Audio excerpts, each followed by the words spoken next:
सर्व धम्मबंधू भगिनींना सप्रेम जय भीम. नमो बुद्धाय.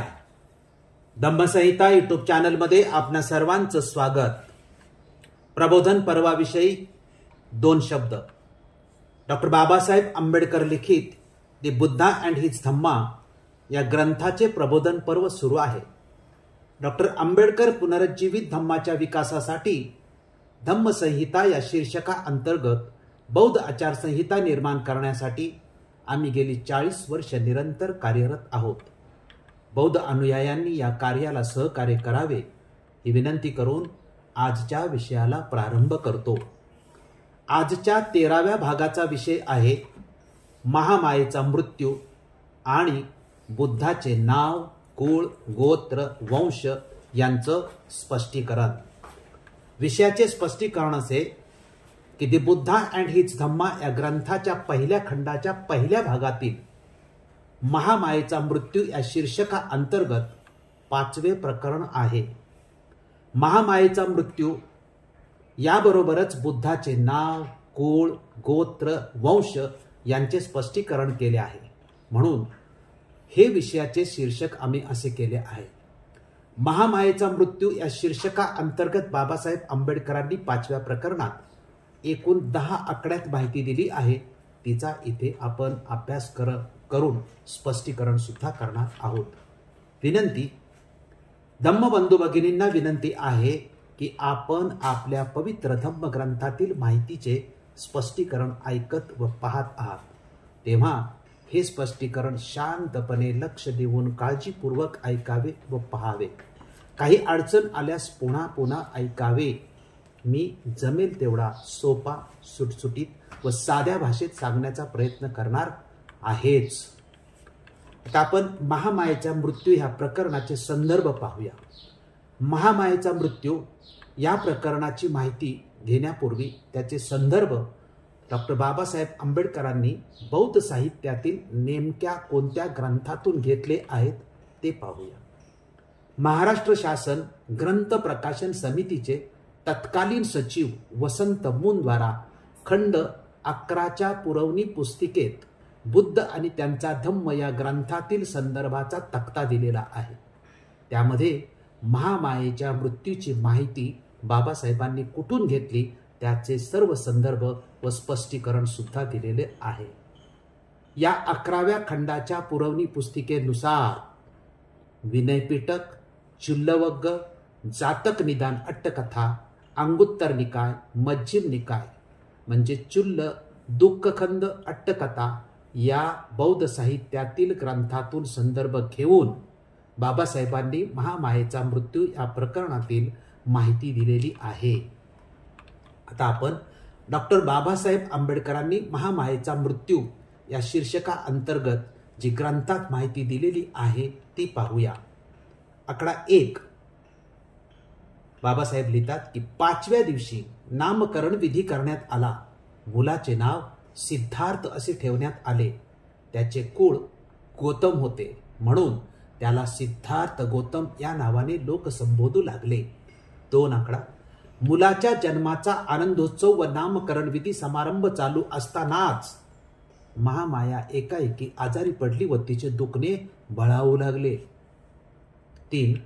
आपला अंतकाळ जवळ आला आहे असे ओळखून तिने राजा सिद्धोधनाला व प्रजापतीला आपल्या रुग्णशय्येजवळ बोलवले आणि म्हटले की माझ्या मुलाबद्दल असित मुनीने जे भविष्य वर्तवले आहे ते खरे होईल याचा मला विश्वास वाटत होता. मला दुःख एवढंच वाटतं की ते खरं ठरलेलं पाहण्यासाठी मी जिवंत राहणार नाही. आकडा 4. महामाया म्हणते की माझं बाळ आता लवकरच मातृहीन होईल परंतु माझ्या मागे मुलाचे काळजीपूर्वक लालन पालन होईल किंवा नाही व त्याच्या भवितव्याला अनुलक्षून त्याची योग्य प्रकारे जोपासना केली जाईल किंवा नाही याबद्दल मला मुळीच चिंता वाटत नाही. आणि महामाया प्रजापतीला अतिशय हृदयद्रावक पद्धतीने म्हणते की प्रजापती, माझं बाळ मी तुझ्या स्वाधीन करते आहे. त्याच्या आईपेक्षाही तू त्याचा चांगला सांभाळ करशील याबद्दल मला मुळीच शंका वाटत नाही. आता कष्टी होऊ नका. मला इहलोक सोडण्याची आज्ञा द्या. देवाचं बोलवणं आलं आहे. त्याचे दूत मला घेऊन जाण्यासाठी थांबले आहेत, असे म्हणून महामायेने प्राण सोडला. शुद्धोधन व प्रजापती या दोघांनाही दुःखावेग अनावर झाला व त्यांनी रडून आक्रोश केला. सिद्धार्थ मातेचे देहवासन झाले तेव्हा तो अवघ्या 7 दिवसाचा होता. सिद्धार्थाचा नंद नावाचा एक धाकटा भाऊ होता. शुद्धोधनाचा महाप्रजापतीपासून झालेला तो पुत्र होता. सिद्धार्थाला याशिवाय अनेक चुलत भाऊ होते. महानाम व अनिरुद्ध हे त्याचा चुलता शुक्लोधन याचे पुत्र, आनंद हा त्याचा चुलता अमितोदन याचा पुत्र व देवदत्त हा त्याची मावशी अमिता हिचा पुत्र होता. महानाम हा सिद्धार्थापेक्षा वयाने वडील होता व आनंद हा लहान होता. त्यांच्या सोबतीत सिद्धार्थ लहानाचा मोठा झाला. ही संपूर्ण माहिती डॉक्टर बाबासाहेब आंबेडकरांनी आपल्या ग्रंथामध्ये दिलेली आहे. आता आपण बाबासाहेब आंबेडकरांनी दिलेल्या माहितीचे विश्लेषण करूया. बाबासाहेबांनी या प्रकरणात 2 मुद्दे प्रकर्षाने स्पष्ट केले आहेत. एक नामकरण आणि दुसरा महामायेचा मृत्यू. नामकरणामध्ये बुद्धाचे मूळ नाव, बुद्धाचे कुळ, गोत्र आणि वंश यांचं स्पष्टीकरण महत्वाचं आहे.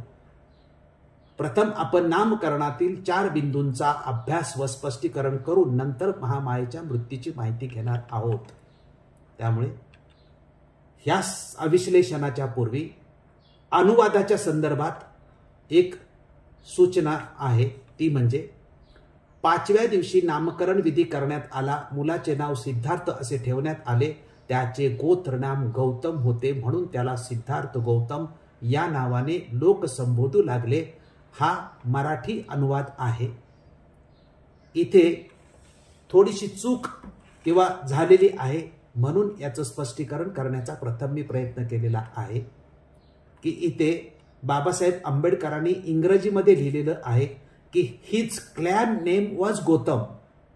याचा मराठी अनुवाद गोत्रनाम गौतम असा केला आहे. तो योग्य नाही, कारण प्रकरण 3 वंश यामध्ये बाबासाहेबांनी गोत्र या शब्दाला इंग्रजीत GOTRA असेच लिहिले आहे व सिद्धार्थचे गोत्र आदित्य सांगितलेले आहे. 5व्या महामायेचा मृत्यू या प्रकरणात इंग्रजीत his clan name was Gautama असा शब्द वापरला आहे. इथे क्लॅन CLAN या इंग्रजी शब्दाचा मराठी डिक्शनरी अर्थ कुळ दिलेला आहे. डिक्शनरीतील मराठी अर्थाप्रमाणे इथे त्याचे कुळ गौतम होते असे म्हटले पाहिजे, नाहीतर गोत्र आणि कुळ यामध्ये गोंधळ होईल. म्हणून सिद्धार्थाचे कुळ हे गौतम होते हे त्याचं स्पष्टीकरण इथे करणं आवश्यक आहे. आता आपण गौतम, गौतम, सिद्धार्थ, बुद्ध या शब्दांचा अर्थ व स्पष्टीकरण पाहूया. डॉक्टर आह साळुंके सर्वोत्तम भूमिपुत्र गौतम बुद्ध या ग्रंथामध्ये लिहितात की गौतम हे सध्याच्या आपल्या आडनावासारखे घराण्याचे नाव आहे. सिद्धार्थ हे आई वडील वगैरेंनी ठेवलेलं नाव आणि बुद्ध हे बोधी प्राप्त झाल्याचे द्योतक नाव आहे. आता प्रथम आपण गौतम घराण्याची माहिती पाहूया. डॉक्टर आह साळुंके म्हणतात की गौतम हे नाव धारण करणारी व्यक्ती ही जन्मता सिद्धार्थही नाही आणि बुद्धही नाही. त्याचे वडील शुद्धोधन, चुलत भाऊ आनंद वगैरे सर्वजण गौतमच होते. गो म्हणजे गाय आणि बैल. डॉक्टर आह साळुंकेचे स्पष्टीकरण आहे बरं का. गो म्हणजे गाय आणि बैल आणि तम हा शब्दांश आत्यंतिक विपुलता दाखवितो. गायी बैलांची विपुल खिल्लारे असल्यामुळे या घराण्याला गौतम हे नाव मिळाले होते. गौतमाच्या घराण्यात गायी बैल पाळण्याची परंपरा गौतम बुद्धाचे वडील शुद्धोधन यांच्यापर्यंत चालू होते. त्यावरून हे त्याच्या गौतम नावाला साजेसेच होतं. आता गौतम आणि गौतम या संकल्पनेतील फरक पाहू. श्रोत्यांनी सगळ्यांनी लक्षात ठेवा की गौतम आणि गौतम यातला फरक अतिशय महत्वाचा आहे, तो सर्वांनीच लक्षात घेतलं पाहिजे. याबद्दल डॉक्टर आह साळुंखे म्हणतात की गौतम या शब्दाचा मराठीमध्ये बुद्धाचा निर्देश करताना गौतम असे रूप वापरले जाते. संस्कृतमध्ये तेच म्हणजे गौतम असेच रूप वापरले जाते. पाली भाषेमध्ये गौतम हे रूप वापरले जात नसून गौतम हे रूप वापरले जाते. त्रिपिटकात सर्वत्र हेच रूप आढळते, म्हणून पाली भाषेत गौतम रूप आहे आणि संस्कृत भाषेत गौतम रूप आहे. आपण शब्दांची संस्कृत रूपाऐवजी पाली रूपे जितकी अधिक वापरू तितके बुद्धाच्या अधिक जवळ जाणे आपल्याला शक्य होईल. आता गौतम हा जीवन प्रवासाचा प्रारंभ बिंदू आहे बुद्धाच्या. याबाबत डॉक्टर आह साळुंखे म्हणतात की गौतम हे घराण्याचे नाव असल्यामुळे आणि आई वडिलांपासून चालत आल्यामुळे बुद्धांना ते जन्मताच प्राप्त झाले होते हे उघड आहे. याचा अर्थ त्यांना सर्वात आधी प्राप्त झालेले नाव म्हणून गौतम ही त्याची पहिली ओळख होती. त्याच्या जीवनाचा प्रवास गौतम घराण्यात जन्मलेला एक मनुष्य या नात्याने सुरू झाला.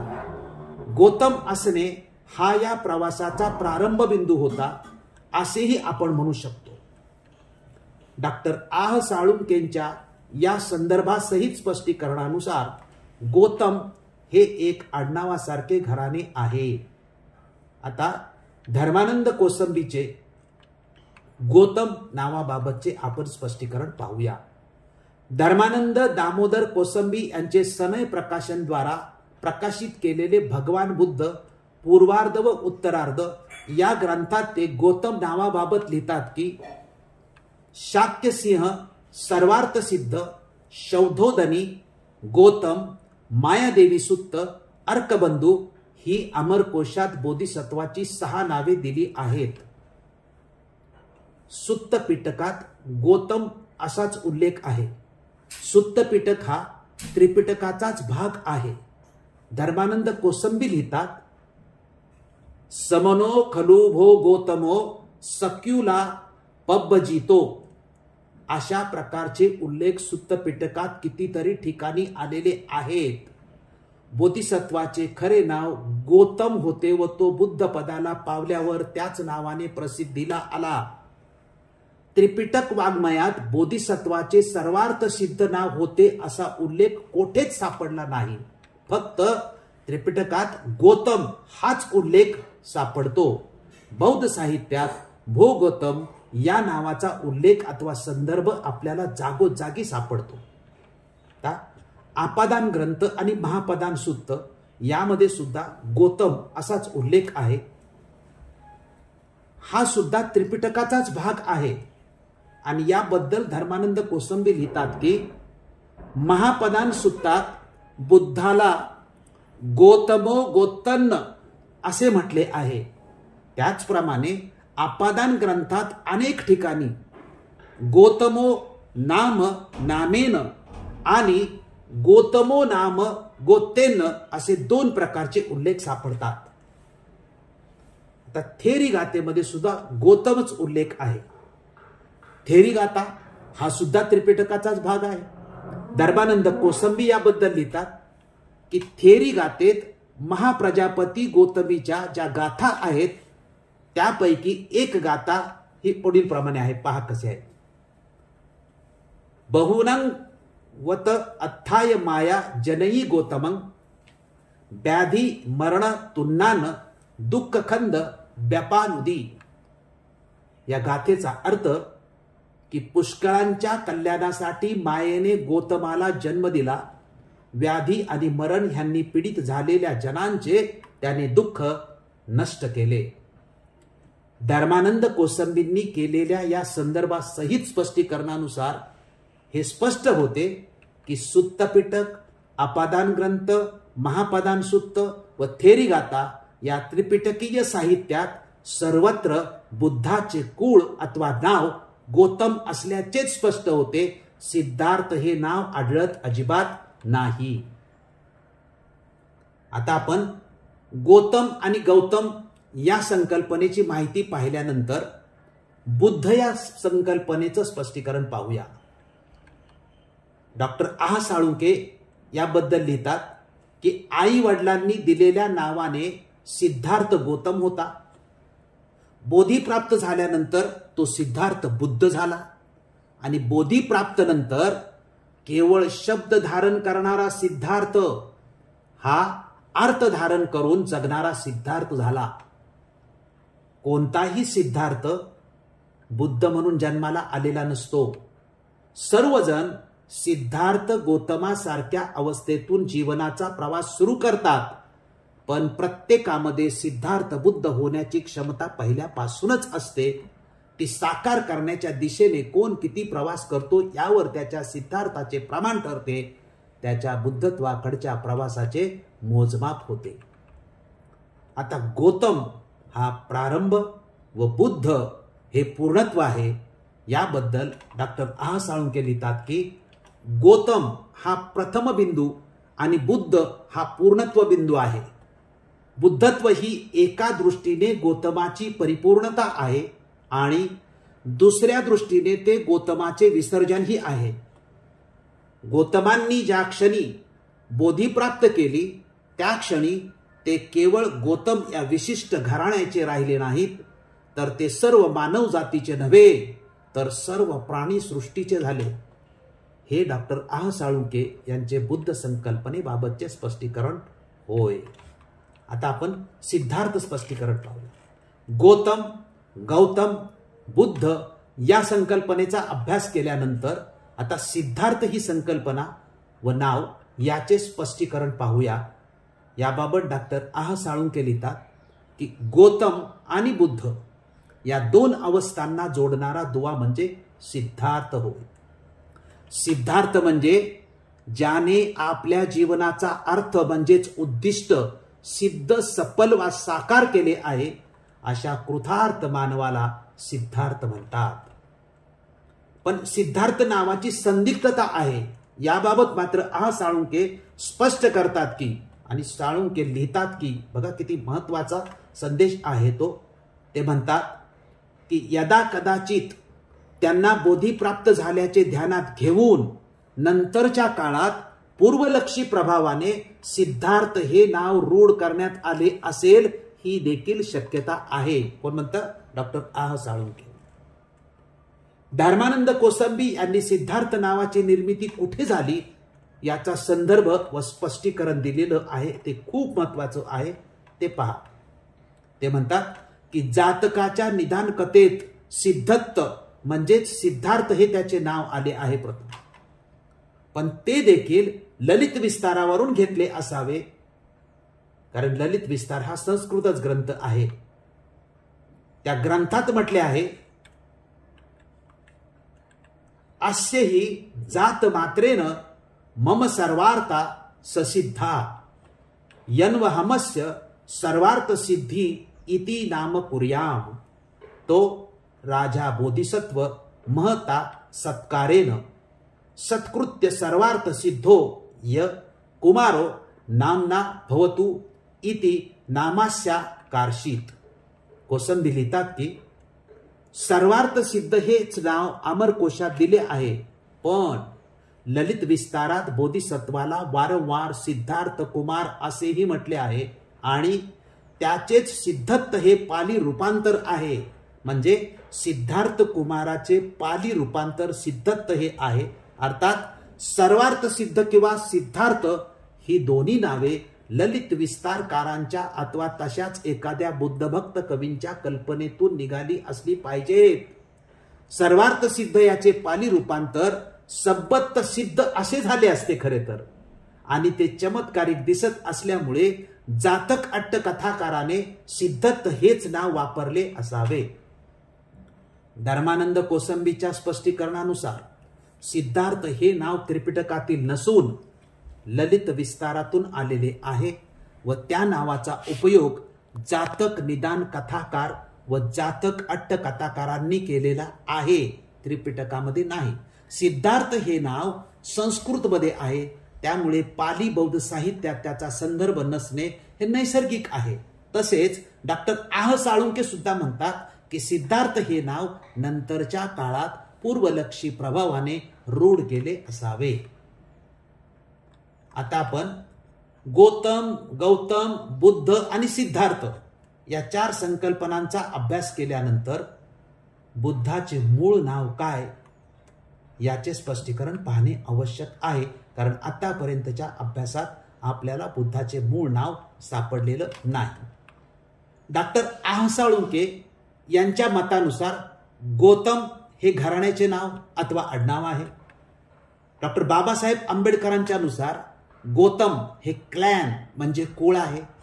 म्हणजे बाबासाहेब आंबेडकरांच्या नुसार गौतम हे व्यक्तीचे नाव नसून कुळाचे नाव आहे. तसेच पाली साहित्यात गौतमच नाव आहे, सिद्धार्थ नाही.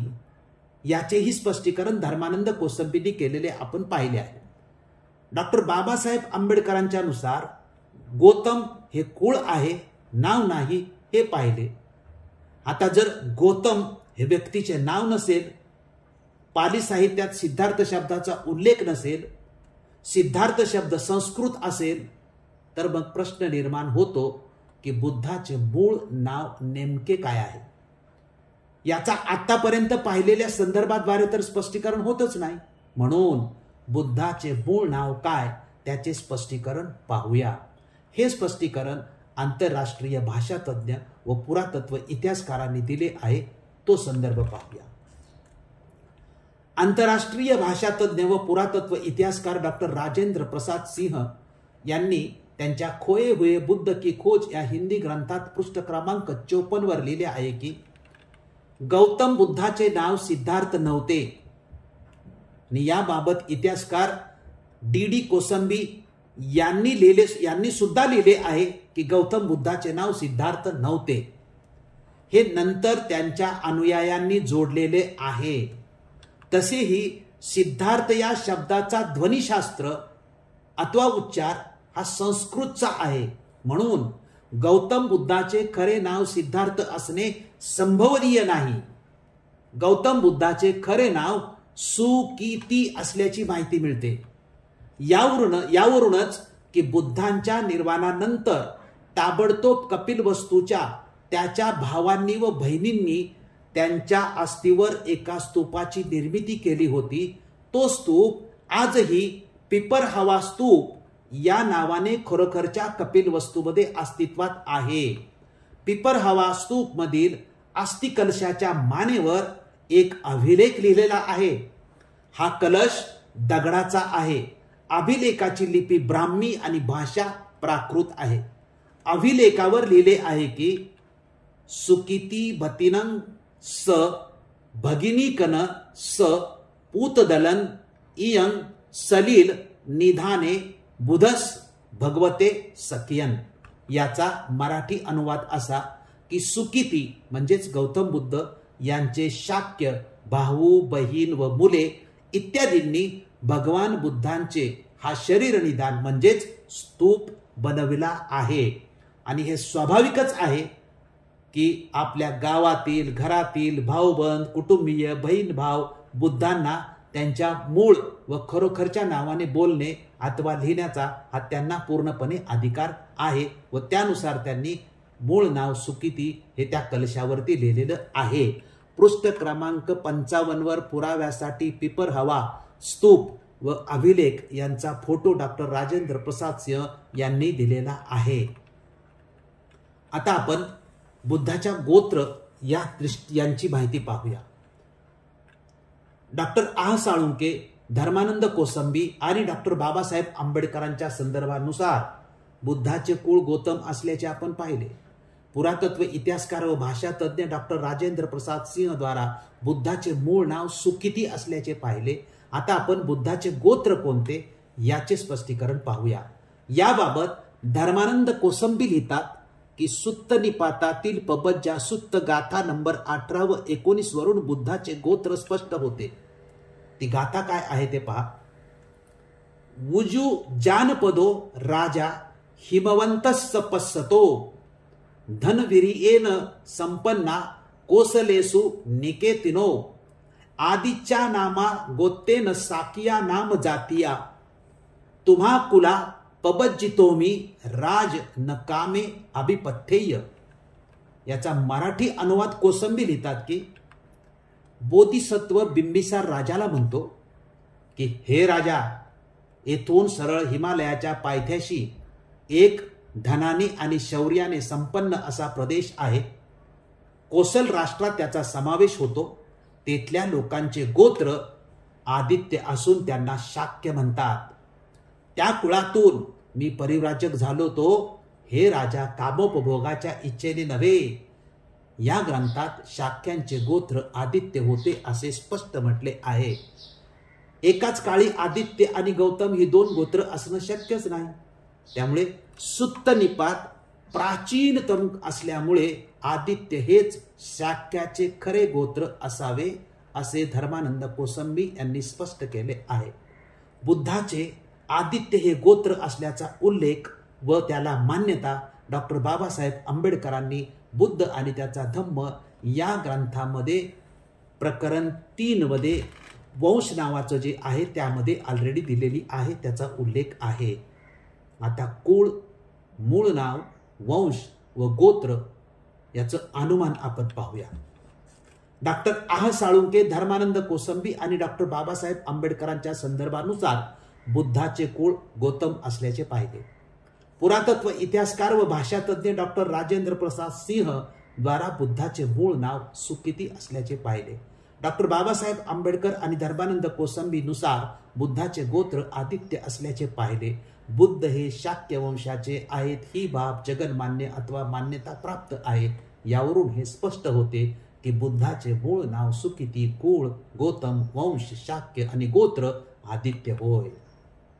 आता आपण या प्रकरणातील दुसरा भाग महामायेचा मृत्यू याची माहिती पाहूया. बाबासाहेब आपल्या ग्रंथामध्ये लिहितात की मुलाच्या जन्माचा आनंदोत्सव व नामकरण विधी समारंभ चालू असतानाच महामाया एकाएकी आजारी पडली व तिचे दुखणे बळावू लागले.